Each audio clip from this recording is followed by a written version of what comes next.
xibaar yu wér te wóor ca tàng ba abonnez-vous pour ngeen di mën di jot suñuy vidéo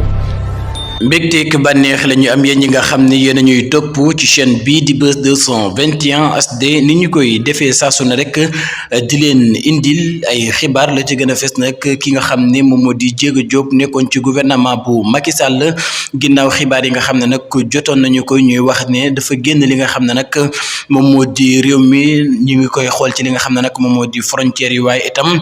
ginnaaw loolu léegi gis nañu ab vidéo moom Diégo Diop waaye itam di xamle ne moom moo ngi fii nga xam ne moom moo di ci réewum Sénégal dëwul benn yoon bis bu ko Sonko ak Jomaay soxlaa nag nañu ñëw jël si ko moom nag la mu jàpp daal du leen lu dul justice dem moo koy war waaye itam nekkul kenn ku dul ki nga xam ne nag moom moo di Ousmane Sonko ak itam Bassirou Diomaye Diakhar Faye jàpp na ne ñooñu nag ñoo ko bëgg a jàppalu waaye itam moom la mu xamle moo di ne tiitur ragalul ndax deful loo xam ne nag lu ñu ko war a jàppee la te alors que moom ki nga xam ne nag moom moo di Diégo Diop ko woolu di leen lu dul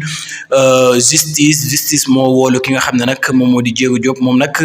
dafa jël li nga xam ne nag moom moo di toor bépp xëpp ko ci ñi nga xam ne nag ñoom ñoo di gouvernement bu yes bii fi nekk jàpp ne nag ñoom dañuy def li nga xam ne nag moom moo di ay dictature lañu